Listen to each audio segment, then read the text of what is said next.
लिए है और सर्वम को गूगल जेमिनी और अन्य एआई सॉल्यूशन से ज़्यादा बेहतर माना गया है।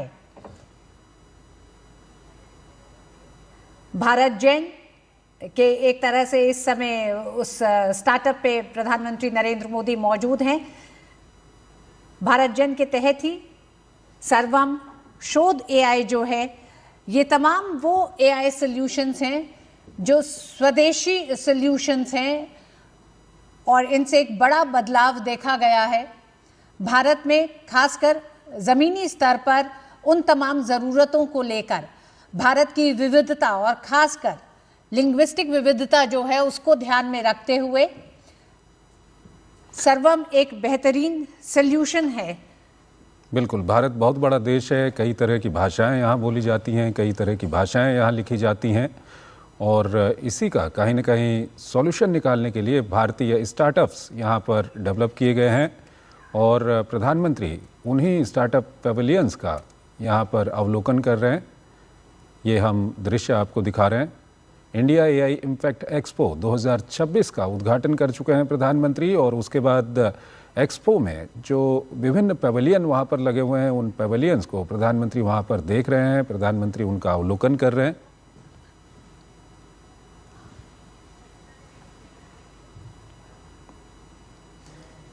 ये भारतीय कंपनियां हैं, भारतीय स्टार्टअप्स हैं जिनके साथ प्रधानमंत्री वहाँ मुलाकात कर रहे हैं और उन स्टार्टअप्स को एक तरह से समझ रहे हैं। उन स्टार्टअप्स को जिन लोगों ने इसकी शुरुआत की है उनसे इंटरैक्ट कर रहे हैं। बिल्कुल, ये स्टार्टअप्स आप देख सकते हैं, ये जो आपके सामने इस वक्त प्रधानमंत्री वहाँ पर अवलोकन कर रहे हैं, चाहे हम हेल्थ सेक्टर की बात करें या दूसरे सेक्टर्स की हम बात करें, इस तरह के जो स्टार्टअप्स हैं वहाँ पर काफ़ी काम आते हैं। ये एआई तकनीक का उपयोग करके विभिन्न जो तकनीकी प्रदर्शन वहाँ पर किए गए हैं काफ़ी महत्वपूर्ण ये रहने वाले हैं मानवता के लिए और प्रधानमंत्री इस वक्त अवलोकन कर रहे हैं। वहाँ पर 13 देशों के पेविलियन यहाँ पर लगाए गए हैं और 600 स्टार्टअप्स यहाँ पर मौजूद हैं। तो अपने आप में एक ऐसा मंच है जहाँ पर पूरी दुनिया का जो एआई के क्षेत्र में काम करने वाले लोग हैं, एआई के क्षेत्र में काम करने वाले स्टार्टअप्स हैं, दूसरी कंपनियां हैं, वो यहाँ पर मौजूद हैं। तो ये दृश्य हम आपको दिखा रहे हैं, प्रधानमंत्री वहाँ पर अवलोकन करते हुए विभिन्न जो वहाँ पर पेविलियन लगाए गए हैं उनका अवलोकन करते हुए। नीरज सिंह हमारे संवाददाता हमारे साथ जुड़ चुके हैं। नीरज, प्रधानमंत्री वहाँ पर हम दर्शकों को दिखा रहे हैं दृश्य, प्रधानमंत्री विभिन्न जो वहाँ पर पेविलियन है उनका अवलोकन कर रहे हैं। नीरज,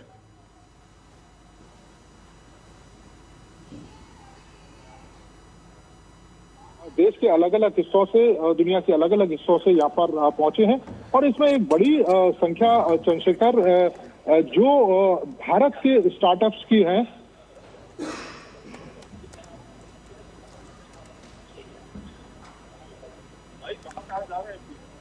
देखिए, बिल्कुल मैं वही बता रहा था चंद्रशेखर कि ये तमाम जो दृश्य आपको दिखाई दे रहे हैं कि प्रधानमंत्री पहुंचे हैं और इन पवेलियन में ज्यादातर जो स्टार्टअप है वो भारत के जो स्टार्टअप हैं, खासतौर से एआई को लेकर।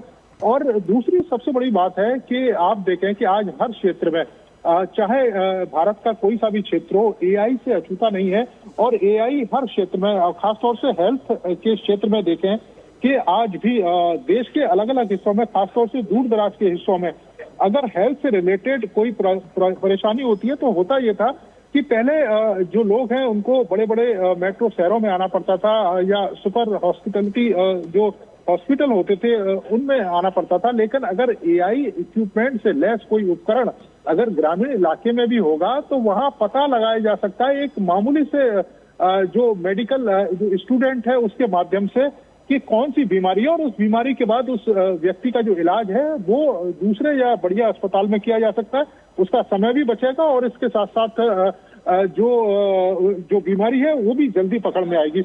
इसी के साथ आप देखें कि डिजिटल प्लेटफॉर्म पूरे भारत में भारत का इस समय बना हुआ है और डिजिटल के क्षेत्र में एक बड़ी उपलब्धि भारत ने हासिल की है और ये डिजिटल एक तरीके से हाईवे का काम करेगा एआई के लिए, क्योंकि देश के अलग अलग व्यक्तियों के हाथों में मोबाइल है और वो तमाम सेवाएं और सुविधाएं उस एआई के माध्यम से प्राप्त कर सकते हैं। तो एआई कोई बहुत बड़ा ऐसा नहीं है कि कोई बहुत बड़ा चैलेंज हो, बहुत बड़ा खतरा हो, बल्कि एआई भारत के लोगों के लिए, उनकी सहायता के लिए और सुविधाओं में और ज्यादा बढ़ोतरी के लिए काम आएगा।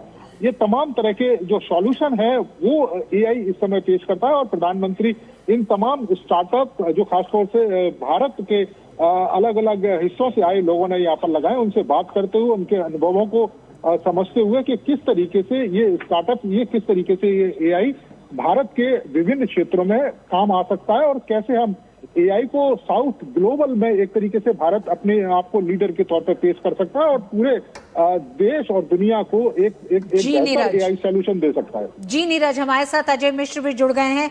अजय, प्रधानमंत्री इस समय इस एक्सपो का अवलोकन कर रहे हैं। प्रधानमंत्री सर्वम गए और सर्वम को लगातार ये माना जा रहा है कि भारत के सर्वम एआई ने गूगल जेमिनी और चैट जीपीटी को पीछे छोड़ दिया है। किस तरह से सर्वम काम करता है, किस तरह से इसने दुनिया में अपनी धाक जमाई है, जानना चाहेंगे। देखिए, अगर सर्वम की बात की जाए स्पेसिफिकली तो देश का पहला सॉवरेन एआई मॉडल बनाने का काम एक ऐसे स्टार्टअप को सौंपा गया और एक स्टार्टअप कंपनी पर भरोसा जताया सरकार ने और सर्वम को चुना गया बहुत ही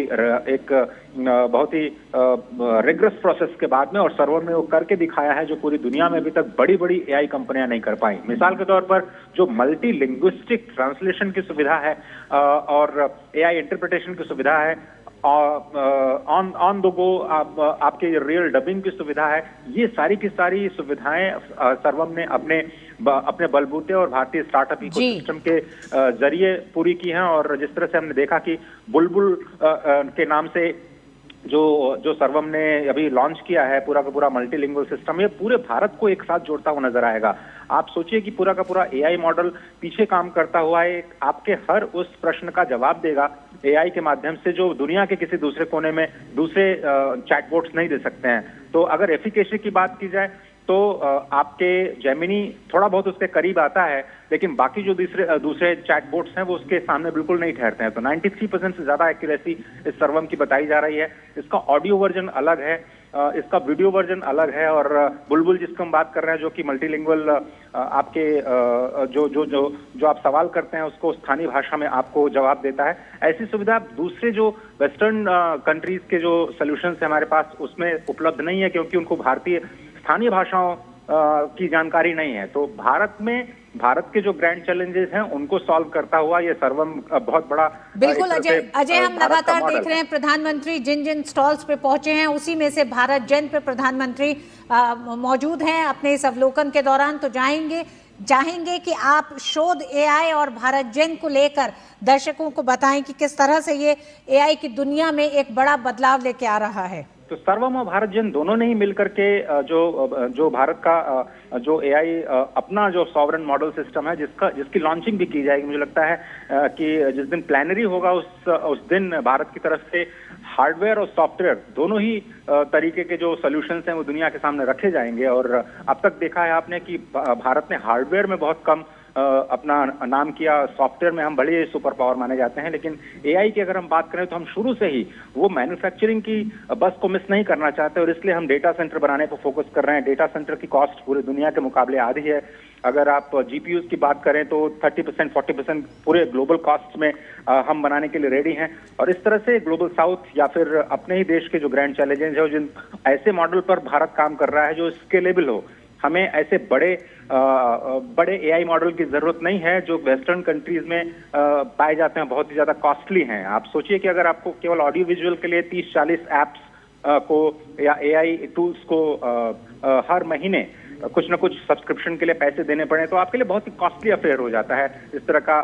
जबकि भारत को ऐसे मॉडल चाहिए जो कि स्केलेबल हो। तो ये जो भारत आपने जो जिक्र किया कि सर्वम और साथ ही साथ जो भारत जन है, ये मिलकर के जो परम 2 सुपर कंप्यूटर है वो हार्डवेयर की दुनिया में बिना इंटरनेट के अगर आपको वो सारे की सारी सुविधाएं देता है, सारे के सारे सॉल्यूशंस देता है, सवालों के जवाब देता है, वो भी आपकी स्थानीय भाषा में सर्वम के साथ मिलके, तो वाकई इसे आप एक बड़ी क्रांति कह सकते हैं। और स्पष्ट तौर पर भारत ने कह दिया है कि हमें ऐसे कॉस्टली मॉडल्स की जरूरत नहीं है। भारत अपनी शर्तों पर अपने खुद के सॉवरेन मॉडल को डेवलप करेगा और इसलिए हम ये कह सकते हैं कि भारत उसमें एक लंबी छलांग ले चुका है और अगले 15 से 20 वर्ष अगर आप माने तो भारत में ऐसे एआई मॉडल होंगे जो न सिर्फ भारत के ग्रैंड चैलेंजेस का सलूशन स्थानीय तरीके से देंगे, बल्कि जो ग्लोबल साउथ की लोकल प्रॉब्लम्स हैं, लोकल चैलेंज हैं, उनको लोकली सॉल्व करते हुए नजर आएंगे।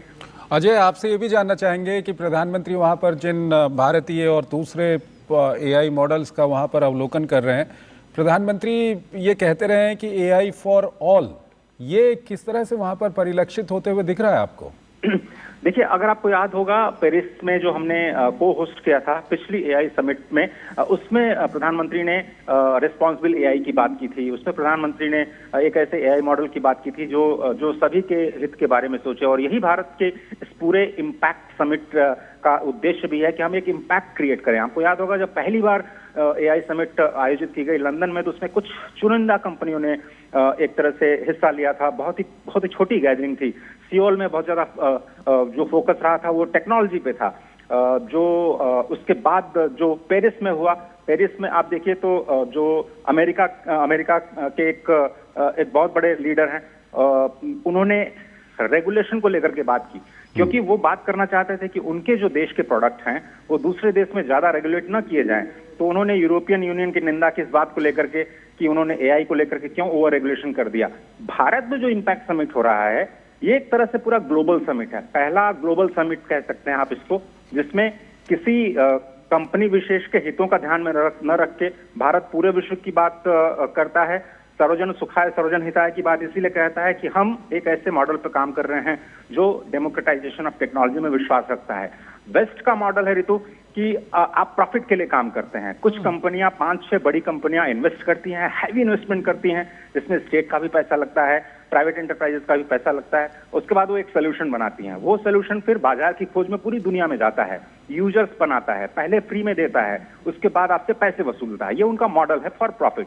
दूसरी तरफ चीन का मॉडल है जिसमें सभी लोगों को संदेह है कि भाई उनके डेटा के साथ क्या हो रहा है, उनके प्राइवेसी के साथ क्या हो रहा है, किसी तरह का सिक्योरिटी ब्रीच या सॉवरेनिटी के ऊपर खतरा तो नहीं है। भारत एक ऐसा सोल्यूशन देता है जिसमें आप ट्रस्ट भी कर सकते हैं और जिसको आप सेफ भी मान सकते हैं, और इसीलिए पूरी दुनिया भारत पे भरोसा करती है कि क्या आप जो एआई इस्तेमाल कर रहे हैं वो सेफ है, क्या जो एआई आप इस्तेमाल कर रहे हैं वो ट्रस्टेड है। ये भारत इन दोनों सवालों का जवाब देता है कि भारत में जो मॉडल विकसित किए जाएंगे वो पूरी तरह से सुरक्षित होंगे, और इसीलिए जो डेटा सेंटर भारत में बन रहे हैं दुनिया उस पर भरोसा करती है और भारत को एक ट्रस्टेड पार्टनर के रूप में मानती है। और ये जो स्टार्टअप्स की दुनिया से रूबरू होते हुए प्रधानमंत्री आपको दिख रहे हैं, एक बहुत बड़ी मिसाल है।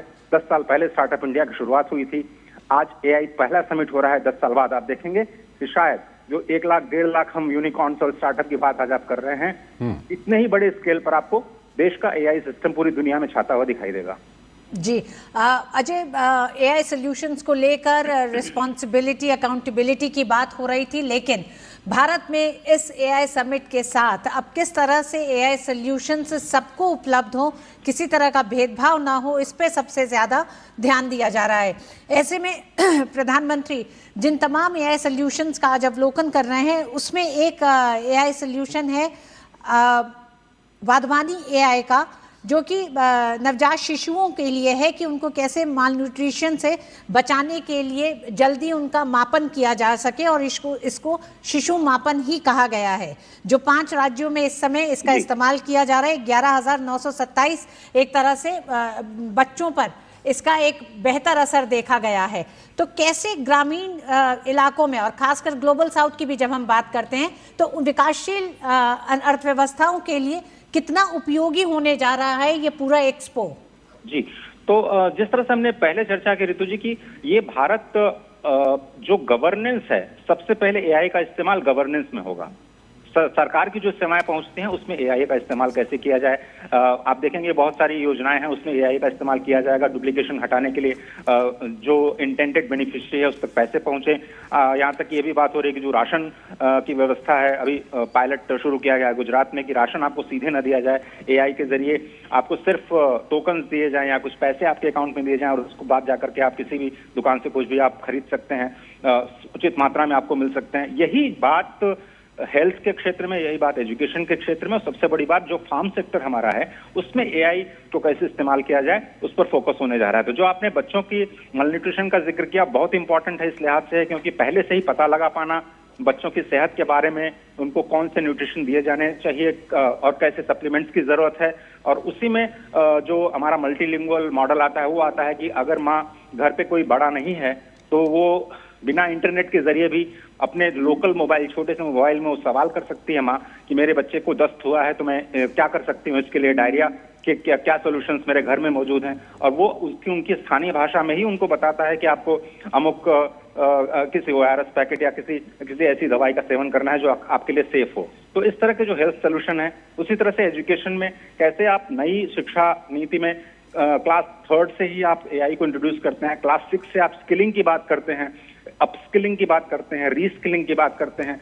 ये एजुकेशन क्षेत्र में सरकार ने बहुत ही गंभीरता से लिया है और आज भी बड़ा बयान MOS की तरफ से आया है कि सरकार बहुत ही गंभीर है एजुकेशन में एआई को इंट्रोड्यूस करने के लिए। आगे जाते हुए मुझे बताया गया कि भारत विस्तार, जिसका जिक्र बजट में किया गया है, भारत विस्तार के लिए एक अलग से फंड की व्यवस्था की गई है जिसमें एआई के जरिए किसानों से बात करने की कोशिश की जाए। मुझे लगता है 1-2 दिन में जयपुर में इसकी शुरुआत होनी है भारत विस्तार के जरिए, जिसमें मेरे ख्याल से जो उनका नाम है भाषिणी या भारती नाम के एआई चैटबॉट आपके किसानों की जो समस्याएं हैं उसको सुनता हुआ नजर आएगा। तो एग्रीकल्चर हुआ, हेल्थ हुआ, एजुकेशन हुआ और गवर्नेंस, इसमें आपको शुरुआती दौर में एआई का बहुत ही बेहतरीन इस्तेमाल होते हुए दिखेगा। और फिर हम कंट्री स्पेसिफिक ग्लोबल साउथ की लोकल समस्याओं को ध्यान में रखते हुए उनको अफोर्डेबल और एक्सेसिबल एआई मॉडल्स दे सकते हैं। उसी को शोकेस करने के लिए भारत न केवल सॉफ्टवेयर बल्कि हार्डवेयर की दिशा में भी बड़ी शुरुआत करने, बड़े लॉन्चेस की तैयारी में है इस पूरे एआई समिट के दौरान। ठीक है। Lieutenant general retired SP Kochar भी हमारे साथ जुड़े हुए हैं। कोचर साहब, अगर यहाँ पर आपसे जानना चाहें, जिस तरह से हमारे संवाददाता बता रहे हैं कि कितने अच्छे और लोगों के काम आने वाले एआई यहाँ पर विकसित किए गए हैं, प्रधानमंत्री उनका अवलोकन भी वहाँ पर कर रहे हैं, हम वहाँ उस वक्त के वो दृश्य हम अपने दर्शकों को दिखा रहे हैं। आपसे ये जानना चाहेंगे कि इसके लिए सरकार का जो प्रोत्साहन है वो कितना महत्वपूर्ण था? पिछले 10 साल में जो प्रोत्साहन मिला है, चाहे हम स्टार्टअप्स की बात करें या एआई की बात करें, वो किस तरह से मिला कि आज हम जो ये देख रहे हैं अपने सामने, इस तरह के एआई और स्टार्टअप से यहाँ पर विकसित किए गए हैं, क्या कुछ कहेंगे आप प्रोत्साहन को लेकर के? बिना सरकार के प्रोत्साहन के तो ये संभव ही नहीं था। तो सरकार के प्रोत्साहन से एक तो मौलिक प्रोत्साहन मिला स्टार्टअप्स को, दूसरा उनको इमोशनल बैकअप मिला, तीसरा उनको मार्केट मिली। अब जिस तरह से वो यहाँ डिस्प्ले कर रहे हैं, अगर प्रोत्साहन नहीं होता तो यहाँ अपने प्रोडक्ट्स नहीं ला पाते। और ये देखिए कि जो जितने प्रोडक्ट्स आए हैं उसमें most of the products startup से आ रहे हैं और सब इम्पैक्ट ओरिएंटेड है। उसमें कोई ये नहीं बोल रहा है मैंने ये टेक्नोलॉजी यूज किया, मैंने ये डेटा सेट यूज किया, मेरे को इतने कैपेसिटी का नेटवर्क चाहिए या इतना बड़ा डेटा सेंटर चाहिए, उसके बारे में कोई नहीं बोल रहा है। सब ये बोल रहे हैं कि इसका इम्पैक्ट क्या हो रहा है हमारे सोशल फैब्रिक पे। तो वो एक बहुत बड़ी चेंज है। पहले ये बोला जाता था कि हमारा रोड मैप ये होगा, 1 साल में हम ये करेंगे, 2 साल में ये करेंगे, कोई भी इम्पैक्ट के बारे में, आउटकम के बारे में नहीं बात करता। अभी उल्टा हो गया है, अभी आप इम्पैक्ट के बारे में बात कर रहे हैं और इम्पैक्ट को लेकर फिर उसके पीछे टेक्नोलॉजी क्या कर सकती है वो चीजें निकल के आ रही हैं। और ये इसमें स्टार्टअप इकोसिस्टम और MSME ही ज्यादा कार्य कर सकते हैं, क्योंकि फ्लेक्सिबिलिटी ऑफ माइंड जितनी उस स्फीयर में है उतनी लार्ज कंपनी में नहीं हो सकती। ये बहुत अहम चेंज हम देख रहे हैं। ठीक है। प्रणव, आप हमारे साथ जुड़े हुए हैं। प्रणव, आपका खुद का स्टार्टअप है, आप इसको इतने आगे तक लेके आए हैं। आपसे हम जानना चाहेंगे कि पिछले 10 साल में जिस तरह से स्टार्टअप को बढ़ावा देने के लिए और क्या कुछ एआई को लेकर के आप किस तरह से इसको एक्सप्लेन करेंगे, जो आपको एक सरकार से प्रोत्साहन इस तरह के लोगों को मिला है जो एआई डेवलप कर रहे हैं? देखिए, जब से हमारा स्टार्टअप मूवमेंट चालू हुआ है 16 जनवरी 2016 से, तब से एक जो शिफ्ट आया है देश के युवा में, वो ये था कि पहले उसके माँ बाप के पास अगर वो जाता था, कहता था कि मेरे को अपनी नौकरी छोड़नी है और मेरे को अपना कुछ चालू करना है, तो पहले उसे नकार दिया जाता था। उसे कहा जाता था कि आप नौकरी करो, वो ज़्यादा स्टेबल है। आज जब से 16 जनवरी के मंच पे 2016 में हमारे प्रधानमंत्री जी बैठे रितेश अग्रवाल के साथ जिन्होंने ओयो चालू किया और बाकी लोगों के साथ, और बोला कि जैसे ये लड़के के दिमाग में ये आइडिया आया वैसे मेरे दिमाग में क्यों नहीं आया। तो पहली बार देश के जो पेरेंट्स हैं उनके दिमाग में ये यकीन बैठा कि स्टार्टअप एक वाइबल ऑप्शन है, जो कभी उनके दिमाग में पहले था ही नहीं था। पहले सिर्फ नौकरी के पीछे लोग जाते थे। जैसे ही वो माइंड शिफ्ट हुआ उसके बाद से लोग सोचने लगे, अपने बच्चों को अलाउ करने लगे और लोग स्टार्टअप की तरफ बढ़ने लगे। उसके बाद क्या हुआ, अटल टिंकरिंग लैब्स, नीति आयोग और फंड ऑफ फंड्स और जो गवर्नमेंट की सारी स्कीम्स लॉन्च हुई स्टार्टअप्स को सपोर्ट करने के लिए, उससे एक प्रोत्साहन मिला लोगों को कि हम स्टार्टअप में आगे बढ़ सकते हैं। गवर्नमेंट की तरफ से वेवर्स मिले, उनको सपोर्ट मिला, ऐसे कंसल्टेंसीज मिली जो उसके हिसाब से लोगों ने आगे बढ़ना चालू किया। इसी तरीके से एआई के क्षेत्र के अंदर पिछले कई सालों से गवर्नमेंट का फोकस रहा है और अभी इस समिट से जो हमारा डायरेक्शन सारे स्टार्टअप्स को इंडिया में मिल रहा है वो ये है कि एक तरीके से एक विजन है कि हमें एआई के क्षेत्र में वर्ल्ड के नंबर 1, 2 और 3 के रैंकिंग में ही रहना है और हो सके तो सेकंड या फर्स्ट रैंकिंग तक भी पहुंचना है और अपने आप को सेल्फ सफिशिएंट बनाना है। जैसे कि बोला गया कि हमें 5 लेयर्स पे काम करना है, चाहे वो एनर्जी हो, चाहे वो इंफ्रास्ट्रक्चर हो, चाहे वो चिप हो और चाहे वो मॉडल्स हो और चाहे वो एप्लीकेशन हो। और कहा जाता है कि इंडिया हमेशा एप्लीकेशन के लेयर पे सबसे आगे रहेगा वर्ल्ड में, बिकॉज हम लोगों को पता है कि चलिए मॉडल अगर किसी ने बनाया है, एक तो क्या है कि हम उस मॉडल पे रिलाई नहीं करेंगे, हम अपने मॉडल्स बनाएंगे, बट वो मॉडल्स से ROI नहीं निकलता। मॉडल्स बहुत चीप मिलते हैं मार्केट में, लेकिन जो असली में ROI निकलता है वो एप्लीकेशन से निकलता है कि उस मॉडल को इस्तेमाल कैसे किया जाए, लोगों के बेनिफिट के लिए यूज़ कैसे किया जाए, वो एजुकेशन के क्षेत्र में हो जैसे, या फिर हम कॉलेजेस को जैसे हेल्प कर रहे हैं जॉब्स के क्षेत्रों में या हेल्थ केयर के क्षेत्रों में, तो उसको एप्लीकेशन लेयर पे भारत सबसे आगे निकलेगा वर्ल्ड में, ऐसा विजन रखा गया है और इस इवेंट की वजह से वो विजन मुझे साकार होते हुए दिख रहा है। अजय हमारे साथ बने हुए हैं। अजय, अगर भारत का एज की हम बात करें एआई के सेक्टर में, तो एक विश्वसनीय ग्लोबल डिजिटल कैपेबिलिटीज वाले एक ऐसे भागीदार के रूप में रहा है। ऐसे में भारत के लिए एआई के क्षेत्र में कंपटीशन के साथ साथ वो क्या चुनौतियां भी हैं सामने जिनको ध्यान देने की जरूरत है? अगर चुनौतियों की बात करें तो सबसे बड़ी बात यह है कि किस तरह से हम इंफ्रास्ट्रक्चर को क्रिएट करें और एक इकोसिस्टम को क्रिएट करें भारत में एआई जो कंपनीज हैं उनके लिए उनको बढ़ावा देने के लिए। तो मुझे याद आता है कि जब हमने भीम ऐप लॉन्च किया था, एक ऐसा प्लेटफॉर्म लॉन्च किया था जो एक ओपन सोर्स मॉडल था और उसमें हमने इन्वाइट किया कि हम पेमेंट जो डिजिटल पेमेंट है उसको डेमोक्रेटाइज करना चाहते हैं, क्योंकि जो कैशलेस अर्थव्यवस्था है उसको बढ़ावा देना था हमें। तो उस DPI के प्लेटफॉर्म पे बैंक्स, बहुत सारे बैंक्स आए, जितने प्राइवेट सेक्टर के बैंक्स हैं, पब्लिक सेक्टर के बैंक्स हैं, NBFC, सारे के सारे उस पेमेंट गेटवे पे आए। उसके बाद जितने पेमेंट करने वाली कंपनियां थी उन्होंने उस भीम प्लेटफॉर्म का इस्तेमाल किया और फिर कंज्यूमर्स ने आकर के उसको डेमोक्रेटाइज किया। तो एक तरह से अब आप देखिए उसका नतीजा ये हुआ कि जितने भी रियल टाइम डिजिटल पेमेंट होते हैं उसमें 50% तक करीब केवल भारत में ही होते हैं। तो ये अपने आप में एक बहुत ही सक्सेसफुल मॉडल था जिसमें G20 के दौरान भी इसको शोकेस किया गया और अभी AI समिट में भी उसी को रेप्लिकेट करने की कोशिश की जा रही है। तो हम एक अपना कंप्यूट एक अपना कॉमन कंप्यूट बनाना चाहते हैं जिसमें हम वो सारे के सारे AI टूल्स उपलब्ध कराएंगे जिसका इस्तेमाल स्टूडेंट्स भी कर सकते हैं, रिसर्चर्स भी कर सकते हैं, स्टार्टअप कंपनियां भी कर सकती हैं और जो एप्लीकेशन तैयार करना चाहती हैं कंपनियां AI के क्षेत्र में वो भी कर सकती हैं। तो आगे चल करके जिस तरह से आपने देखा कि स्टार्टअप कंपनियों की संख्या में अभूतपूर्व बढ़ोतरी हुई और उसमें बहुत बड़ी संख्या में इन्वेस्टमेंट आया, वैसी उसी तरह की कहानी हम AI में दोहराना चाहते हैं और जो नंबर्स हैं मुझे लगता है कि बहुत ज्यादा इंप्रेसिव होंगे आगे चलते हुए। ये चैलेंजेस में सबसे बड़ा चैलेंज आपका इंफ्रास्ट्रक्चर डेवलपमेंट है।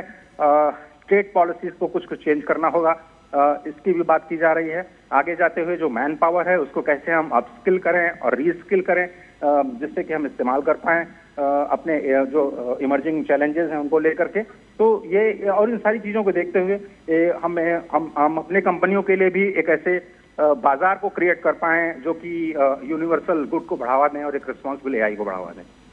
ठीक है, नीरज हमारे साथ बने हुए हैं। नीरज, आप वहाँ पर मौजूद हैं, जो भी वहाँ पर एआई स्टार्टअप्स का वहाँ पर जो प्रदर्शनी लगी हुई है, विभिन्न क्षेत्रों की हम बात करें, चाहे हम डिजास्टर मैनेजमेंट की बात करें, शिक्षा की बात करें, स्वास्थ्य की बात करें, सबका कहीं ना कहीं एक तरह का सॉल्यूशन वहाँ पर मौजूद है।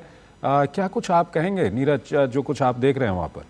देखिए, बिल्कुल सॉल्यूशन मौजूद है, और इसके साथ साथ ही एआई के क्षेत्र में हम किस तरीके से भारत के अंदर और भारत के लोगों को उसका जो लाभ है और सुविधा है वो दे सकते हैं, वो भी यहाँ पर सॉल्यूशन है। आपने देखा कि किस तरीके से एग्जीबिशन में प्रधानमंत्री पहुंचे, चाहे वो सरबम के पवेलियन की बात हो, मैसी के पवेलियन की बात हो, मेटा है, बदानी के पवेलियन की बात हो, HCL, Airtel, Nvidia, Google, Tata AI innovation, Tata AI के क्षेत्र में किस तरीके से काम कर रहा है, वहां पर जो लोग हैं किन किन इनोवेशंस पर काम कर रहे हैं, उसको लेकर भी प्रधानमंत्री ने बात की।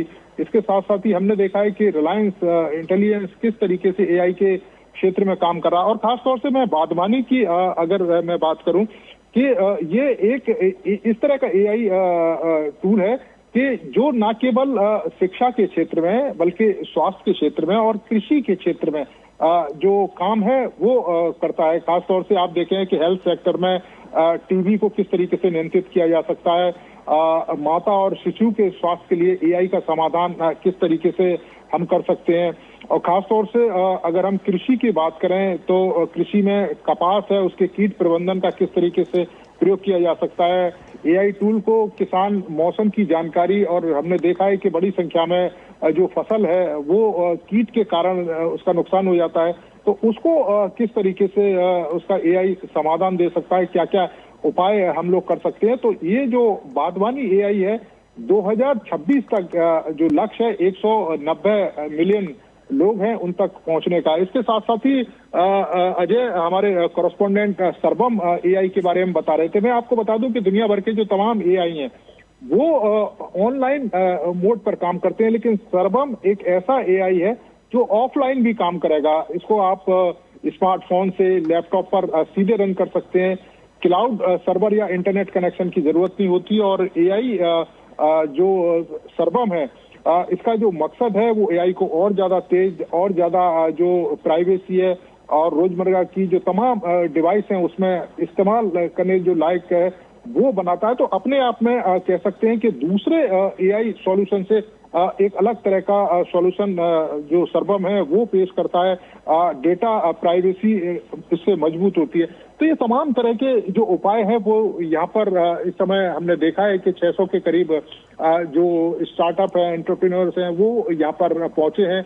उन्होंने अपनी जो एग्जीबिशन है वो लगाई है। और भारत आप देखें कि एआई के क्षेत्र में किस तेजी के साथ काम कर रहा है। एक तरीके से हमने देखा है कि हमारे एजुकेशन सिस्टम में हमारी जो शिक्षा नीति है किस तरीके से इनमें पहल की जा रही है। और आप देखें कि एआई के क्षेत्र में आप भारत के दूरस्थ इलाकों में, चाहे हम नॉर्थ ईस्ट की बात करें, आप जैसलमेर और मध्य प्रदेश के उन ग्रामीण इलाकों, छत्तीसगढ़ में उन ग्रामीण आदिवासी इलाकों तक आप चले जाइए जहां पर अभी भी आप देखें कि एआई का उतना ज्यादा जो प्रयोग है वो नहीं हुआ है। तो अब हम स्थानीय भाषा में, क्योंकि एक बड़ी समस्या ये आती थी कि जो विदेशों से हमारे पास जब टेक्नोलॉजी आती थी उसमें हमारी भारतीय भाषाओं की एक समस्या थी, या तो इंग्लिश में वो समाधान पेश करते थे या बहुत सारे हिंदी में करते थे। लेकिन आप देखें कि ये तमाम, चाहे हम सरबम की बात करें, 11 भाषाओं में जो तमाम जवाब और उसका जो समाधान है वो पेश करता है। तो आप सोचें कि ग्रामीण इलाके के लोग जो कृषि की जानकारी अपनी भाषा में, राजस्थानी भाषा में जानना चाहते हैं, छत्तीसगढ़ी भाषा में जानना चाहते हैं, वो चाहते हैं कि स्वास्थ्य से संबंधित अगर कोई किसी तरह की परेशानी है तो उनकी स्थानीय भाषा में उनको जवाब मिल जाए, उनका जो समाधान है वो उनके आसपास की चीजों से उपलब्ध हो जाए। तो ये अपने आप में एक क्रांति है। और भारत, आप ये समझें कि आने वाले समय में एआई के क्षेत्र में पूरी दुनिया में एक अग्रणी भूमिका निभाएगा। आज भी हम देखें अमेरिका और चाइना के बाद तीसरे नंबर पर हैं। और जिस तेजी के साथ प्रधानमंत्री नरेंद्र मोदी लगातार स्टेप उठाते हैं, आप देखें कि डिजिटल में हमने एक क्रांति करी है। कितने बड़े संख्या में जो लोग हैं उनको डिजिटल मंच से जोड़ा है। हमने कभी कल्पना नहीं करी थी कि एक सब्जी वाला, एक ठेले वाला डिजिटल जो पेमेंट है वो लेगा। एक बड़ा सुधार, एक बड़ा बदलाव हमने पूरे देश में देखा है। और तो मुझे लगता है कि आने वाले समय में एआई के क्षेत्र में भी एक बड़ा बदलाव देखने को मिलेगा। और उसका जो फायदा है वो लोगों को मिलेगा, क्योंकि एआई नौकरी जनरेटेड ही है। इससे किसी को घबराने की जरूरत नहीं है। आपको अगर थोड़ी सी स्किल आप अगर बेहतर कर पाए तो निश्चित तौर पर एआई से बेटर कुछ नहीं है, और एआई से बेटर जो नौकरियां हैं पूरी दुनिया में आप लोगों के सामने रहेंगी। तो ये एक बड़ा उदाहरण है, और भारत एक लंबी छलांग लगाने जा रहा है एआई के क्षेत्र में। ठीक है, अजय हमारे साथ बने हुए हैं। अजय, अभी जब आपसे हम बात कर रहे थे, जो चुनौती की आप बात कर रहे थे, कहीं ना कहीं कंप्यूट कैपेसिटी और चिप्स की चुनौती आएगी जिस तेजी के साथ हम आगे बढ़ रहे हैं, तो कैसे इसका क्या कुछ सॉल्यूशन है?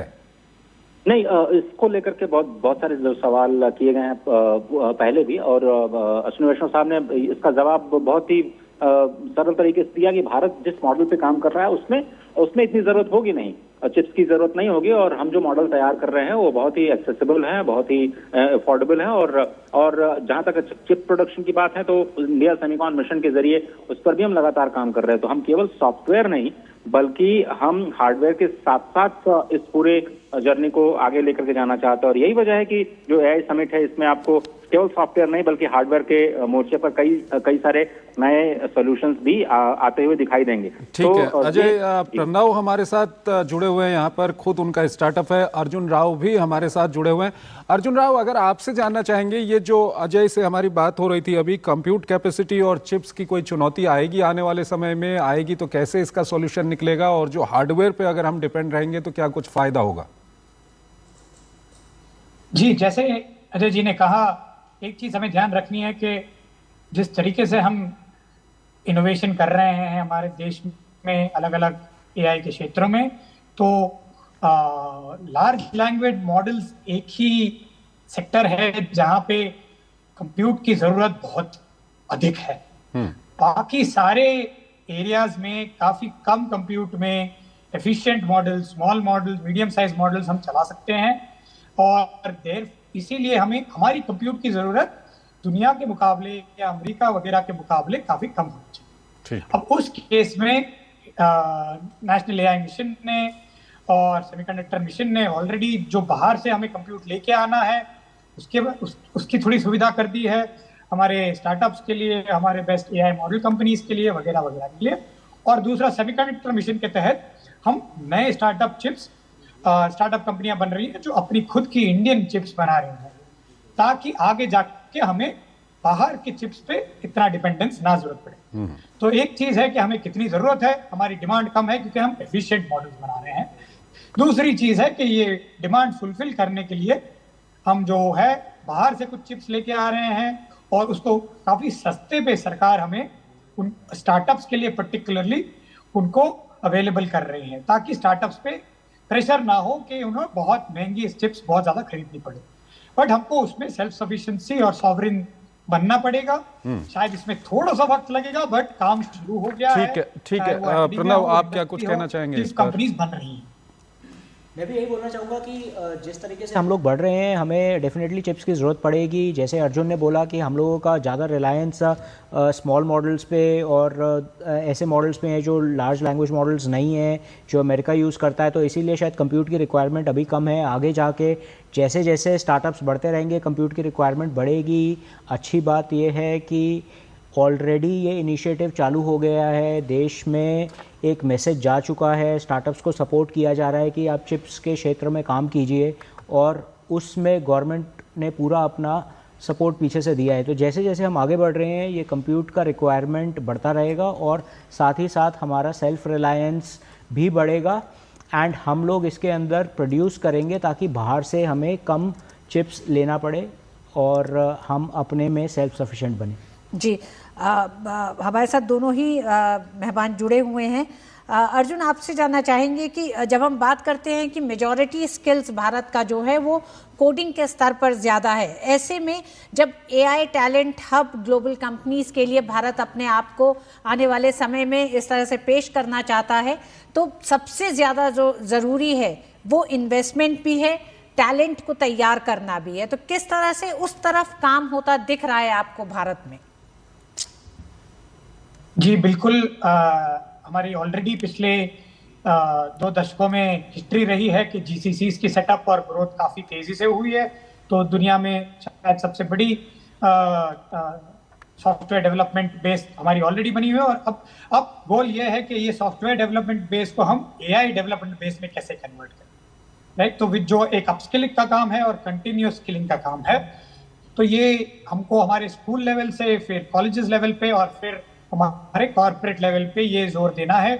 अच्छी चीज है कि जीसीसीज यहाँ पे प्रेजेंस बढ़ा रही है, तो उसमें टैलेंट फोर्स बढ़ेगा, उधर एक सर्टेन ग्लोबल ट्रेनिंग प्लेटफॉर्म मिलेगा, और फिर जैसे कि हमारे स्टार्टअप इकोसिस्टम है, जैसे हमारा वेंचर कैपिटल इकोसिस्टम है, उससे क्या होगा कि इन्हीं टैलेंट पूल में से फाउंडर्स आएंगे, और इन्हीं को हम जैसे वीसीज और दूसरे वीसीज इन्हीं को सीड कैपिटल देंगे और फिर सीरीज ए कैपिटल देंगे, तो वहां पे स्टार्टअप्स क्रिएट होंगी।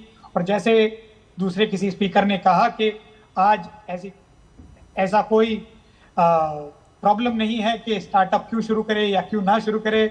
स्टार्टअप शुरू करने में बहुत अभिमान सबको लगता है, तो जो बहुत अच्छी बात है। तो टैलेंट पे हमें डेफिनेटली जोर देना है, क्योंकि ये टेक्नोलॉजी शिफ्ट है, तो अगले 10 साल 20 साल के लिए ये कंटिन्यूअस रीस्किलिंग एंड अपस्किलिंग की जरूरत पड़ेगी। बट जीसीसीज का base is a very big advantage already, और इस एडवांटेज का हमें और फायदा उठाना चाहिए। जी अर्जुन, आपसे ये भी टेक्नोलॉजी पे काम पे। जी अर्जुन, आपसे ये भी जानना चाहेंगे, आज भारत जिस समिट का एक तरह से मेजबानी कर रहा है और प्रधानमंत्री नरेंद्र मोदी इस समय तमाम स्वदेशी एआई मॉडल्स को अब उसका अवलोकन कर रहे हैं, ऐसे में 20 साल पहले जब आपने अपने इस करियर की शुरुआत की थी और इसमें कई ऐसे पड़ाव आए, आप किस तरह से देखते हैं युवा स्टार्टअप्स के लिए और तमाम उन युवाओं के लिए जो आने वाले समय में एआई में अपने भविष्य को देख रहे हैं? इस तरह का एक बड़ा आयोजन भारत में हो रहा है जहां दुनिया भर के स्टार्टअप्स, इन्वेस्टर्स, इनोवेटर्स सब मौजूद हैं। इस मौके को कैसे देखते हैं आप? जी, इस मौके को तो हम इसी तरीके से देखते हैं कि हमें कभी 20 साल पहले हमने कभी सोचा नहीं था कि ऐसे बड़े प्लेटफॉर्म और ऐसे बड़े मौके हमारे देश में होंगे। हमें हमेशा लगता था कि ये कहीं बाहर होंगे, ऐसा कुछ एक्सपीरियंस करने के लिए और सीखने के लिए और देखने के लिए बाहर जाना पड़ेगा।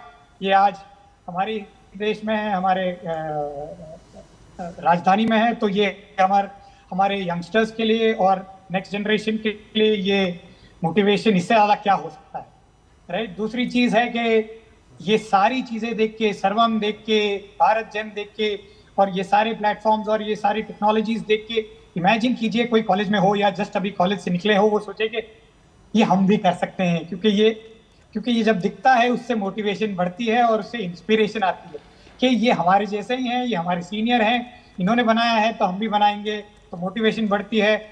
और आज के प्लेटफॉर्म में जैसे हम सोचे कि 15-20 साल पहले जब मैंने स्टार्टअप शुरू किया था, शायद देश में 10 वीसी हुआ करते थे या 15 वीसी हुआ करते थे, शायद ये नंबर आज 150, 500, 1000 हो चुके हैं। तो ये सारे इंग्रेडिएंट्स एक साथ आ रहे हैं, तो ये सबका मनोबल बढ़ा रहे हैं, सबको मोटिवेशन दे रहे हैं। तो हम देखते आ रहे हैं कि इवन हमारी फंड में और हमारी कंपनी में जो 25 साल के जो हमारे जूनियर्स हैं जो टीम में है, वो एआई का इस्तेमाल इतनी तेजी से कर रहे हैं जो हम शायद नहीं कर रहे हैं, राइट। तो ये सारे इंग्रेडिएंट्स है, it is only a positive sign अगले दशक के लिए और आगे जाने के लिए। तो we will see more innovation, ज्यादा स्टार्टअप, ज्यादा ideas at all levels of the stack, और ये सारे प्लेटफॉर्म्स के बदौलत ही हो रही है। जी हाँ, बिल्कुल अर्जुन, जिन बातों को आप कह रहे हैं उसमें जब आपने बात की स्कूल के स्टूडेंट्स और कॉलेज स्टूडेंट्स की, तो इंडिया एआई इम्पैक्ट एक्सपो में भी तमाम वो स्कूल के छात्र भी मौजूद हैं चंद्रशेखर, जो अपने इनोवेशंस दिखा रहे हैं, अपने स्टार्टअप्स, अपने इनोवेशंस। जिस तरह से हमने देखा 9th क्लास की छात्रा ने भी दिखाया कि कैसे ट्रैफिक को नियंत्रित करने के लिए उसने एक स्टार्टअप सोल्यूशन दिया है, एआई सोल्यूशन दिया है। बिल्कुल, कहीं ना कहीं जो अटल टिंकरिंग लैब हैं और इस तरह का जो एक प्रोत्साहन दिया जा रहा है स्कूलों में, उसका ही ये फ़ायदा देखने को मिल रहा है। कोचर साहब हमारे साथ जुड़े हुए हैं। कोचर साहब, आपसे हम जानना चाहेंगे कि जब हम एआई की बात करते हैं तो अभी जिस तरह से digital personal data protection act है, अब एआई आगे की ओर बढ़ेगा तो क्या हमें कुछ नए कानून बनाने की ज़रूरत पड़ेगी प्राइवेसी को देखते हुए?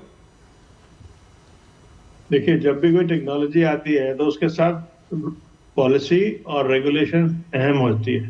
ये तीनों पिलर जो है ये सब इकट्ठे चलने पड़ते हैं, और इसका मकसद यही होता है कि देश के जो कानून हैं, जो संभावनाएं हैं, उन सबको मद्देनजर रखो।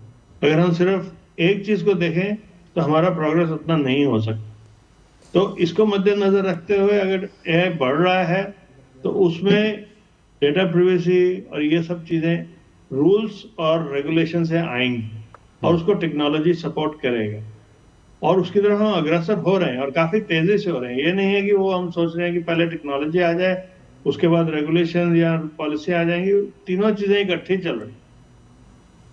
ठीक है, ये अजय हमारे साथ जुड़े हुए हैं।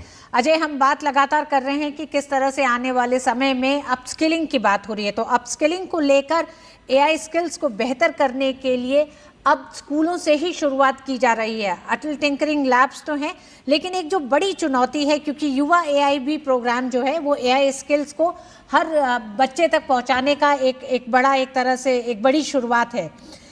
कैसे आप देखते हैं नई शिक्षा नीति में इस पे ध्यान दिया गया है, और आने वाले समय में जब एआई टैलेंट हब भारत बनने की उम्मीद करता है तो उसमें ये कितना ज़रूरी हो जाता है?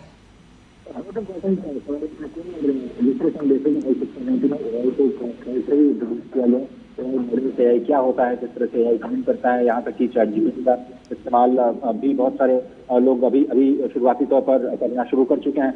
बहुत ही जरूरी समझा गया है इस पूरे एआई को अपने कार्यक्रम में सम्मिलित करना, और रीस्किलिंग की जा रही है। और इससे भी हाथ से जो नया एवीजीसी सेक्टर है, आपने देखा होगा अटल टिंकरिंग लैब की आपने बात की, 10,000 अटल टिंकरिंग लैब्स हैं, उनकी संख्या तो 20,000 अटल टिंकरिंग लैब खोलने की शुरुआत की जा रही है। हर लैब के लिए 10 से 20 करोड़ रुपए एक स्कूल को दिए जा रहे हैं, जिससे वो एआई लैब स्थापित कर पाए, स्मार्ट क्लासरूम स्थापित कर पाए, बच्चे जाकर के टिंकर कर पाए, अपने इमेजिनेशन के हिसाब से जो हैंड्स ऑन स्किलिंग कर पाए। बिल्कुल अजय, अभी हम आपसे बात करेंगे। हमारे साथ प्रणव भाटिया हमारे साथ जुड़े हुए हैं। प्रणव, अगर हम आपसे जानना चाहें, सर्वजन हिताय जो हमने एक थीम रखी है एआई को लेकर के, इसको हम किस तरह से आने वाले समय में जितने भी हमारे स्टार्टअप्स हैं और जो एआई को डेवलप कर रहे हैं, उसको किस तरह से हम उनके कोर में हम इसका उपयोग कर सकते हैं, जो हम सर्वजन हिताय की बात करते हैं? देखिए, क्या है कि अभी हम लोग जो पूरे इंडिया में स्टार्टअप्स डेवलप हो रहे हैं एआई के क्षेत्र में, उन सब के साथ मिलके हमें एक ऐसा एक मॉडल क्रिएट करना है जिसके अंदर हम देखें कि ये जो मैक्सिमम इम्पैक्ट पड़ रहा है देश के स्टार्टअप्स के थ्रू लोअर लेवल पे, हर एक टीयर पे, वो सारा इंक्लूसिव रहे और एक ऐसा हम लोगों का मूवमेंट बने जिसमें एकदम डीप लेवल तक उसका इम्पैक्ट पहुंचे, चाहे देश के वो किसानों तक है, चाहे वो देश के दूसरे हेल्थ केयर के वर्कर्स तक है, और वो सिर्फ एक ऐसा ना हो जाए कि टीयर 1 लोगों तक सीमित रहे, बल्कि हर एक क्षेत्र के अंदर उसका जो पेनिट्रेशन है वो फैले। और उसके अंदर हम लोगों ने जो पहली जो सबसे अच्छी चीज़ की है, वो जैसे सर्वम की बात हुई, उसमें क्या है कि जैसे ही हम सारा मल्टीलिंगुअल एआई को कन्वर्ट करते हैं तो हम इंश्योर करते हैं कि वो सिर्फ AI elite English speaking crowd के लिए नहीं रह जाए, बल्कि देश के हर एक गांव तक, चाहे वो एक ट्राइबल एरिया हो जिसमें चाहे एक छोटी भाषा का इस्तेमाल किया जा रहा हो, वहाँ तक वो एआई पहुँचे, उसका एप्लीकेशन पहुँचे।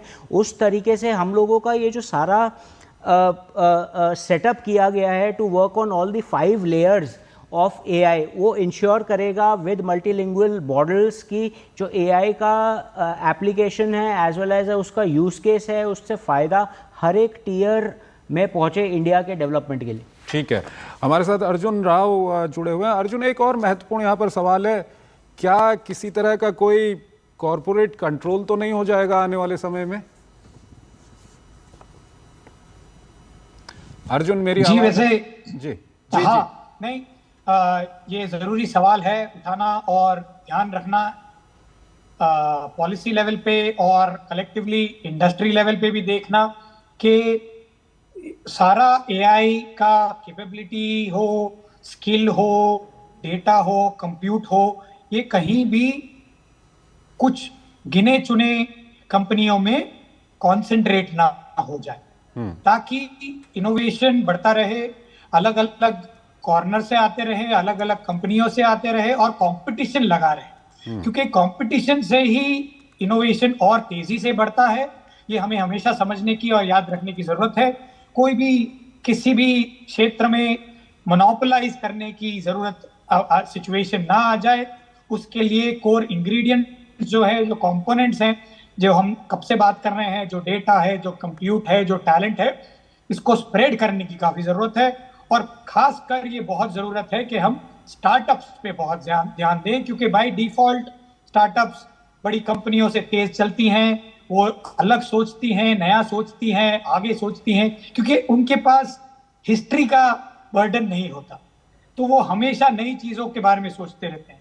तो ये बैलेंस एज एन इकोसिस्टम हम सब पे ये रिस्पॉन्सिबिलिटी है और जोर है कि हम ये बनाए रखें कि छोटी कंपनियां बनती रहें और छोटी कंपनियां बड़ी भी होती रहें, और फिर नई छोटी कंपनियां भी आती रहे, राइट। कुछ बड़ी कंपनियां ऑफ कोर्स होंगी जो अपने स्केल के तहत और अपने नो हाउ के तहत कुछ नई चीजें करेंगी, बट हर साइज की कंपनियां होनी चाहिए, हर डोमेन में अलग अलग कंपनियां होनी चाहिए जिनकी स्ट्रेंथ्स हो और जिनकी कैपेबिलिटीज हो, ताकि जो दूसरे भी कह चुके हैं डेमोक्रेटाइज्ड रहे इन द इंडस्ट्री एआई का डेवलपमेंट और एआई का ग्रोथ। तो ये सब पे निर्भर है कि हम ये इसको कैसे ध्यान पे रखते हैं, ना कि ये 3-4 कंपनियों के हाथ में रह जाए। जी, अजय हमारे साथ जुड़े हुए हैं। अजय, अर्जुन जी ने जिस बात को कहा, हालांकि चंद्रशेखर ने इस सवाल को रखा कि किसी कॉरपोरेट जगत का कोई एकाधिकार ना हो, ऐसे में भारत जैसे देश में जहां आबादी इतनी है और साथ ही साथ अगर हम कृषि क्षेत्र, शिक्षा का क्षेत्र, स्वास्थ्य के क्षेत्र की बात करें, तो ऐसे में बहुत सारे चैलेंजेस भी हैं जिन्हें ध्यान में रखते हुए इस पे ध्यान देने की ज़रूरत है कि किसी एक कॉरपोरेट जगत का कोई एकाधिकार ना हो। हालांकि हम देखते हैं कि कृषि में जिस तरह से आगे बढ़ा है भारत, किसान ई मित्र को लेकर, एनपीएसएस को लेकर, डिजिटल एग्रीकल्चर मिशन को लेकर। संजय, बिल्कुल आप सही कह रहे हैं कि मोनोपोली में विश्वास नहीं रखते हैं हम लोग डेमोक्रेटाइजेशन की बात करते हैं, और इसीलिए हम वेस्ट के उस मॉडल को बिल्कुल स्वीकार नहीं करते जिसमें जो एकाधिकार है कुछ चुनिंदा कंपनियों के पास है। और एआई के साथ यही हो रहा है। एआई में आपने देखा कि कुछ बड़ी कंपनियां हैं, 5-6 कंपनियां जिनके पास एआई के सोल्यूशंस हैं, उन्होंने हैवी इन्वेस्टमेंट किया है, और इसीलिए अब एआई बबल, अब सोचिए एआई शुरू भी नहीं हुआ, उसका यूज केस सब तक पहुंचा भी नहीं, और एआई बबल की बात होने लगी कि क्या इतना बड़ा इन्वेस्टमेंट जरूरी था करना, इसकी वजह से जो इम्पैक्ट हो रहा है प्लेनेट पे वो कितना सस्टेनेबल है, वो कितना गैर जरूरी है। जिस तरह से पहले हमने देखा कि जो इंडस्ट्रियल रिवोल्यूशन हुआ उसमें संसाधनों का बेतरतीब से इस्तेमाल किया गया वेस्टर्न नेशंस के द्वारा, और उसके बाद अब वो सस्टेनेबल डेवलपमेंट की बात करते हैं, डेवलपिंग नेशंस पे प्रेशर डालते हैं कि वो ऊर्जा का उपयोग कम करें विकास के लिए। दूसरी तरफ उसी तरह से एआई का जब इस्तेमाल किया तो एआई की जब शुरुआत हुई, हैवी इन्वेस्टमेंट झोंका गया इसमें, और कुछ कंपनियों के पास इसका अभी भी टेक्नोलॉजिकल एक तरह से कहें कि मोनोपोलिस्टिक अधिकार उनके पास हैं, क्योंकि वो अपने सॉल्यूशंस लेकर के आ रहे हैं और उन्हीं सॉल्यूशंस को पूरी दुनिया तक लेके जा रहे हैं। पहले लोगों को फ्री में दे रहे हैं, उसके बाद कई सारी प्रीमियम सर्विसेज के नाम पर लोगों से पैसे वसूल रहे हैं। ये उनका मॉडल है, उसमें कोई गलत नहीं है, लेकिन भारत इस मॉडल को फॉलो नहीं करता है। भारत डेमोक्रेटाइजेशन की बात करता है, और इसीलिए भारत सरकार ने लीड लिया है कि हम एआई को सपोर्ट करेंगे। भारत सरकार ने जिस तरह से डिजिटल पेमेंट को डेमोक्रेटाइज किया, स्टार्टअप इकोसिस्टम को डेमोक्रेटाइज किया, और एक इकोसिस्टम का निर्माण करना जिसमें सभी लोग समान रूप से उसका फायदा उठा पाए, चाहे वो स्टूडेंट्स हो, रिसर्चर्स हो, स्टार्टअप कंपनी हो, या फिर खुद गवर्नेंस मॉडल का इस्तेमाल करने वाली सरकारें हों, तो मोनोपोलिस्टिक जो व्यू पॉइंट है उसको बिल्कुल हम लोग स्वीकार नहीं कर सकते। और इसीलिए हम पूरे डेमोक्रेटाइजेशन की बात कर रहे हैं। ग्लोबल साउथ में होना इस समिट का ये दिखाता है कि हम ग्लोबल साउथ के जो देश हैं, G20 में जिस तरह से हमने उनको प्रतिनिधित्व दिलाया, उनके कंसर्न्स की बात की, भारत को एक ट्रस्टेड पार्टनर के रूप में ग्लोबल साउथ ही नहीं बल्कि पूरी दुनिया के लोग देख रहे हैं। और इसीलिए भारत के साथ जो कंपनियां हैं, वो अभी जो लीडिंग कंपनियां हैं वो भारत के साथ हाथ मिलाना चाहती हैं, पार्टनरशिप करना चाहती हैं।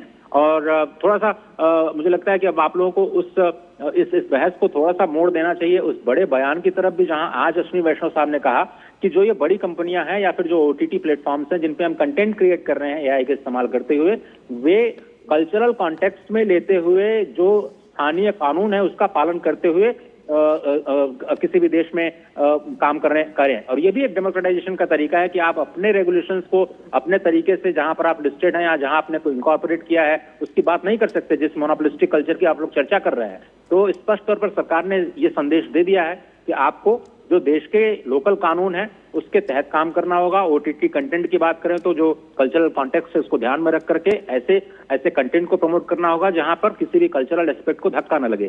सवाल यही था कि जो युवा है वो एडल्ट कंटेंट की तरफ बढ़ रहे हैं, उसके लिए क्या किया जाना चाहिए, क्योंकि डीप फेक जैसी चुनौतियां हैं वो अमेरिका के लिए भी हैं, यूरोप के लिए भी हैं और उसी तरह से डेवलपिंग नेशंस के लिए भी हैं। तो एक जिम्मेदार नेशन के तौर पर हम ये मानते हैं कि मोनोपोलिस्टिक जो बिहेवियर है वो बिल्कुल ठीक नहीं है और इसीलिए हम डेमोक्रेटाइज करना चाहते हैं। और ये बड़ा संदेश कि आपको जो लोकल लॉज हैं उसके हिसाब से काम करना पड़ेगा। यूरोपियन यूनियन पिछले एआई समिट में अमेरिका ने इसी बात पर जोर दिया था कि रेगुलेशन नहीं होना चाहिए एआई का, जिससे कि यूरोपियन यूनियन सहित दूसरे देशों में भी इसका रेगुलेशन न हो और इनकी कंपनियां किल न हो। लेकिन मुझे लगता है कि उनको कंपटीशन मिलने जा रहा है और भारत एक डेमोक्रेटिक एक सुपर पावर के रूप में जरूर ऐसे सॉल्यूशंस लेकर के आएगा, दुनिया जिस पर ट्रस्ट करेगी और उसको अपनाएगी।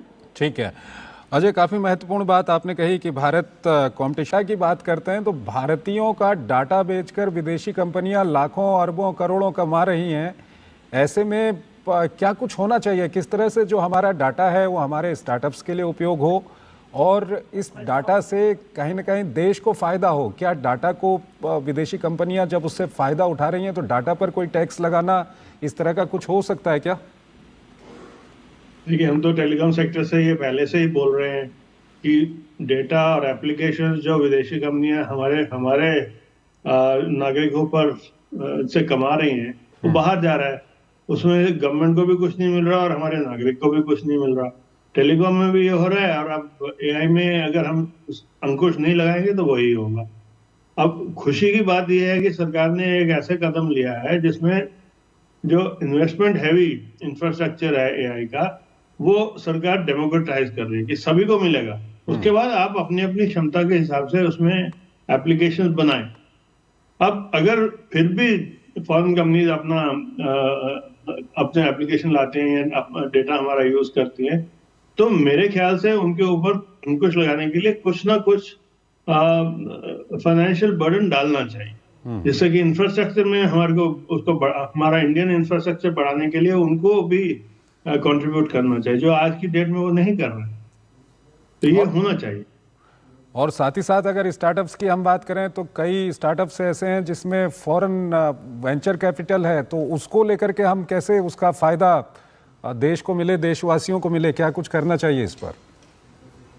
देखिए, इस समय हम बाहर का निवेश बिल्कुल बंद नहीं कर सकते, लेकिन अगर हमारे पास फॉरेन वेंचर्स आ रहे हैं और हमारे पास वीसीज आ रहे हैं इनको प्रोत्साहन देने के लिए, तो जो प्रॉफिट होता है, जो वीसी का प्रॉफिट बाहर जाता है, उसके ऊपर टैक्स लगना चाहिए और भारतीय कानून के हिसाब से लगना चाहिए। उसमें तो कोई दो राय नहीं हो सकती। ठीक है अजय, आप हमारे साथ बने हुए थे और अभी आप जिस बात को कह रहे थे कि आज केंद्रीय सूचना प्रसारण मंत्री अश्विनी वैष्णव ने एक तरह से दुनिया को और ओटीटी प्लेटफॉर्म्स पे जो सामग्री दी जा रही है उसे लेके भी सतर्क रहने का एक तरह से उन्होंने कहा है कि सभी सतर्क रहें, क्योंकि आने वाले समय में ओटीटी प्लेटफॉर्म पर ये ध्यान रखना होगा कि जिस देश में वो सामग्री परोसी जा रही है उस देश की संस्कृति को किसी तरह का कोई नुकसान ना हो।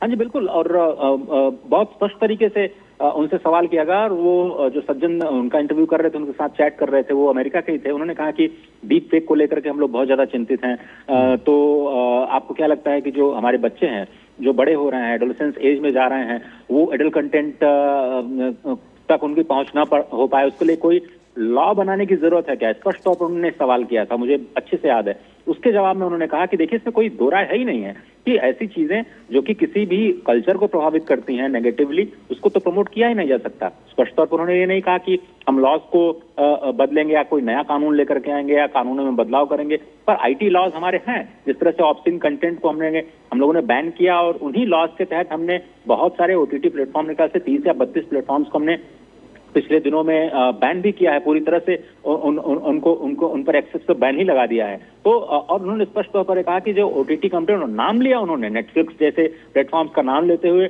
सूचना प्रसारण मंत्री ने कहा कि ऐसे ओटीटी प्लेटफॉर्म्स को भी इस बात का ख्याल रखना होगा कि वो जिस देश में काम कर रहे हैं उस देश के कानून का इस्तेमाल करें, उसका अनुपालन करें। संविधान का नाम लिया उन्होंने इस संविधान को ध्यान में रखते हुए, कॉन्स्टिट्यूशन को ध्यान में रखते हुए जो लोकल लीगल पैरामीटर्स हैं उनके आधार पर आपको कंटेंट को प्रसारित करना होगा और अपने कंटेंट को रेगुलेट करना होगा, न कि वहां पर जहां पर आप इनकॉर्पोरेटेड हैं। यानी अगर आप नेटफ्लिक्स अमेरिका से चलाते हैं तो अमेरिका के कानून आप पे लागू नहीं होंगे। आप जिस देश में कंटेंट परोस रहे हैं वहां के लोकल कल्चरल कॉन्टेक्स्ट को ध्यान में रख करके आपको इसका इस्तेमाल करना पड़ेगा, अपने कंटेंट को परोसना होगा। बहुत ही स्पष्ट संदेश था और मुझे लगता है कि उसके बाद दो टूक जिसको कहा जाए शब्दों में उन्होंने कहा कि इसमें तो कोई दो राय है ही नहीं, मतलब आपका सवाल तो बिल्कुल बेमानी है, ये तो बिल्कुल समझी हुई बात है कि आपको लोकल लॉज का सम्मान करना पड़ेगा और आपको जो कल्चरल कॉन्टेक्स्ट है उसको ध्यान में भी रखना होगा। जी, केंद्रीय इलेक्ट्रॉनिक्स और सूचना प्रौद्योगिकी मंत्री अश्विनी वैष्णव ने डीप फेक और एआई के दुरुपयोग से निपटने के लिए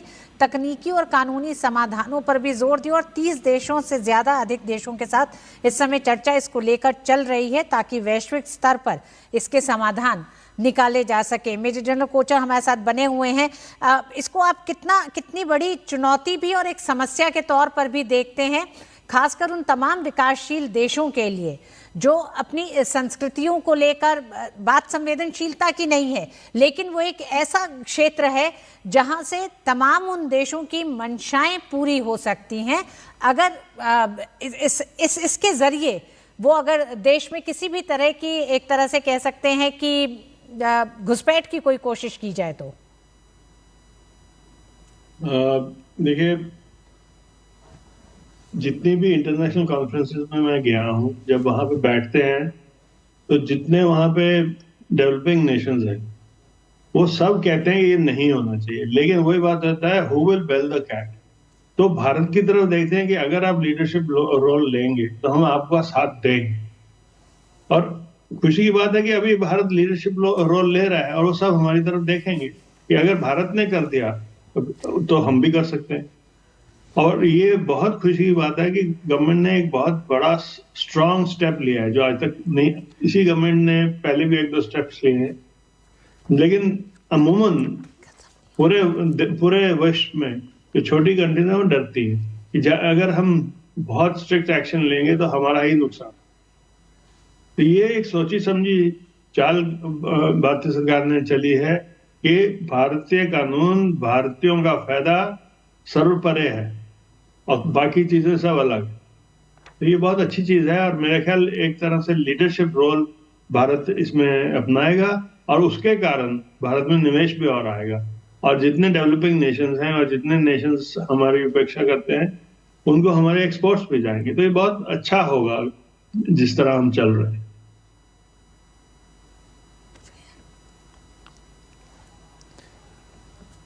बिल्कुल, 3 खास मेहमान हमारे साथ अभी बने हुए हैं।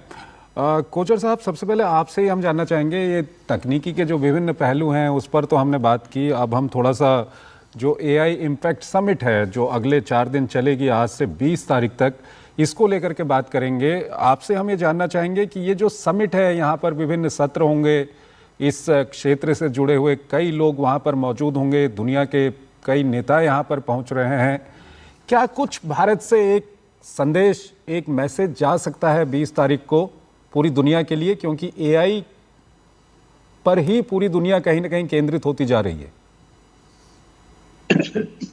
देखिए, इसका जो संदेश जाएगा वो सिर्फ एआई का ही नहीं जाएगा, वो और क्षेत्रों का भी जाएगा कि भारत हैज रीच्ड। अभी आप भारत को इग्नोर नहीं कर सकते, और जिस स्पीड से भारत बढ़ रहा है पिछले 5 सालों में आप देखिए, चाहे वो टेलीकॉम हो, चाहे आईटी हो, अभी एआई है, जिस स्पीड से भारत बढ़ रहा है उसको आप इग्नोर नहीं कर सकते। आप उस पर भले ही कई अंकुश लगा लो, कई तरह के अंकुश लगा लो, लेकिन उसकी इकोनॉमी को आप ढीला नहीं कर सकते। और इसलिए भारत एक लीडर की तरह उभर के आया है जो कि प्रेशर को विथस्टैंड कर सकता है, और प्रेशर को विथस्टैंड करने के साथ काबिलियत भी है, और ये काबिलियत आज के एआई समिट में दिखाई जा रही है। 100 देशों से लोग आए हैं और इतने स्टॉल लगे हैं और इतनी अटेंडेंस हो रही है। आप देखिए, सुबह अगर आप जाते तो 1.5 2 घंटे की लाइन थी अंदर जाने के लिए, फिर भी लोग खड़े थे लाइन में क्योंकि वो देखना चाहते थे अंदर हो क्या। तो ये बहुत अच्छा संदेश भेजेंगे जिससे कि भारत की छवि बढ़ेगी और भारत की क्षमता बढ़ेगी। तो मेरा ख्याल भारत एआई समिट ने एक लीप फ्रॉग किया है भारत को, और ये कंटिन्यू करना चाहिए। ठीक है, अर्जुन राव, आप क्या कुछ कहना चाहेंगे? अगले जो 4-5 दिन हैं वो कितने महत्वपूर्ण हैं पूरी दुनिया के लिए? ये बहुत ही महत्वपूर्ण है। मौका मिल रहा है हमें हमारी क्षमता दिखाने का, जो हमारे आइडियाज़ हैं, जो हमारे प्रोडक्ट्स हैं, जो नए एआई में ब्रेक थ्रूज हमने किए हैं और कर रहे हैं, उनको एक पब्लिक फोरम में डालने के लिए। और दुनिया भर से लोग आए हैं देखने के लिए, और ये देखने के लिए कि इंडिया के साथ पार्टनर कैसे किया जाए आगे जाके। तो उससे उनको पता चल रहा है कि एआई तो ये टूल है, बट इंडिया इस टूल का इस्तेमाल कितने विभिन्न इंडस्ट्रीज में कर रही है। ऐसा नहीं कि सिर्फ एक ही इंडस्ट्री में या 2 ही इंडस्ट्री में इंडिया की स्ट्रेंथ है, जैसे शायद कभी हिस्टोरिकली हम माना जाता था कि हम बैक ऑफिस हुआ करते थे दुनिया के लिए। बट ऐसा मंच देख के लोगों को पता चल जाएगा कि इंडिया एआई का इस्तेमाल हर क्षेत्र में कर रही है, या फिर इतने सारे क्षेत्रों में कर रही है कि काफी दुनिया के देशों को लगेगा कि हम इंडिया के साथ और इंडिया के स्टार्टअप के साथ पार्टनर कर सकते हैं। और ऑफ कोर्स जैसे आपने पहले बात की, इससे और निवेश इधर डालने के लिए भी सोचेंगे, इन्वेस्टमेंट के लिए, क्योंकि उनको लगेगा कि ये कितनी तेजी से बढ़ रहा है और अगले 10 सालों में उनके निवेश का रिटर्न भी उनको बेस्ट मिल सकता है यहाँ पे, राइट। और ये सब मोबिलाइज करेगा प्राइवेट इन्वेस्टर्स को भी, राइट। और प्राइवेट इन्वेस्टर्स को भी मोबिलाइज करेगा, ये मोबिलाइज करेगा स्टूडेंट्स को, ये मोबिलाइज करेगा स्टार्टअप्स को। तो ये बहुत सारे पहलुओं से देखा जाए तो ये ब्रेक थ्रू है, ये मोमेंटस ओकेशन है। तो हम सबके लिए ये गर्व की बात है कि ये इधर हो रहा है, और अगले 4 दिनों में we should make most use of all of this. जितने लोगों से मिलना चाहिए हमें, ताकि उससे लर्निंग हो सके और उससे और इनोवेशन बढ़ सके। जी, प्रणव हमारे साथ मौजूद हैं। प्रणव, आपका भी एआई सोल्यूशन इस समय भारत मंडपम में मौजूद है, तो इतना बड़ा मंच आपको क्या लगता है, जो प्राइवेट इन्वेस्टर्स की बात कर रहे हैं, और आज के दौर में इस समय एआई को भारत जिस तरह से पेश कर रहा है और अपनी अर्थव्यवस्था के लिए बेहद अहम मान रहा है, ऐसे में कितना अहम हो जाता है नए इनोवेशंस और नए इनोवेटर्स के लिए ये मंच? राइट, देखिए ये मंच जैसे अर्जुन ने भी बोला बहुत ही महत्वपूर्ण है। इनफैक्ट हम लोगों का गाइडेक्स एआई का वहाँ पर स्टॉल लगा हुआ है। आज सुबह मैं यहाँ पर आने से पहले, स्टूडियो में आने से पहले वहीं पर था और कस्टमर्स से, प्रोस्पेक्टिव कस्टमर्स से इंटरैक्ट कर रहा था। तो होता क्या है कि हम जैसे स्टार्टअप्स के लिए जिनका वहाँ पर एक मंच है, सडनली हम लोगों को इतना बड़ा एक प्रोस्पेक्टिव बेस मिल जाता है to interact with people who want to use our products. So जो स्टार्टअप्स वहाँ पर हैं उनको एक ऑडियंस मिल रहा है अपना प्रोडक्ट शोकेस करने के लिए। जैसे मैंने बताया कि हम लोगों का एक प्रोडक्ट था जो यूनिवर्सिटी कॉलेजेस को मिलता है, जिससे प्लेसमेंट्स कराते हैं। तो वहाँ पर बड़े सारे कॉलेजेस हमारे पास आए जिन्होंने बोला कि अभी क्या होता है कि हमें पता ही नहीं चलता हमारे 10,000 स्टूडेंट्स हैं या 30,000 स्टूडेंट्स हैं, उसमें से कौन सा स्टूडेंट किस पर्टिकुलर इंटरव्यू के एस्पेक्ट में वीक है। अब लेकिन सडनली क्या होता है कि एआई से जब 10,000 लोग या 20,000 लोगों को इकट्ठा इवैल्यूएट किया जा सके, तो एकदम से पता चल जाता है कि इस स्टूडेंट के अंदर ये वीकनेस है, इस स्टूडेंट के अंदर ये वीकनेस नहीं है, और उस पर एक्शन लिया जा सकता है। तो ऐसा जब मंच ऑर्गेनाइज होता है तो ये सिर्फ एक प्रोस्पेक्टिव ऑडियंस के लिए नहीं, बट इवन स्टार्टअप्स के लिए इन्वेस्टर ढूंढना। बहुत सारे लोग वहाँ पर ऐसे थे जो देखने आए थे कि किस तरीके के स्टार्टअप में हम लोग इन्वेस्ट कर सकते हैं, और वो ढूंढ रहे थे, स्टार्टअप से बात कर रहे थे। और कई लोगों ने तो इतना इम्प्रेस होके बोला कि हम लोग ये वीसी हैं अर्जुन की तरह, और बोला कि हम इन्वेस्ट करना चाहते हैं और आप हमारे ऑफिस में आइए और हमको डेमो दीजिए। तो इन्वेस्टर्स से मिलना, ऑडियंस से मिलना, और एट द सेम टाइम सिर्फ स्टार्टअप्स के लिए नहीं, जो कंज्यूमर्स वहाँ पर जा रहे हैं उन्हें पता चलता है कि हम लोग क्या क्या यूज़ कर सकते हैं। एज अ स्टार्टअप ओनर मेरे को वहाँ पर पता चला कि मैं अपने बिजनेस के लिए कौन कौन से एआई सॉल्यूशंस यूज़ करके अपने बिजनेस को बेटर कर सकता हूँ और बेहतर उसे कर सकते हैं। हर तरीके के स्तर पे ये एक हमको अवेयरनेस दे रहा है प्लेटफॉर्म। बिल्कुल, ये प्लेटफॉर्म देश और दुनिया के इनोवेटर्स, स्टार्टअप्स, इन तमाम लोगों के लिए एक बड़ा प्लेटफॉर्म साबित हो रहा है। इसका अवलोकन प्रधानमंत्री नरेंद्र मोदी ने आज किया है और ये समिट की शुरुआत हो चुकी है। बेहद अहम ये समिट होने जा रहा है आने वाले समय के लिए, देश दुनिया के लिए एआई के क्षेत्र में।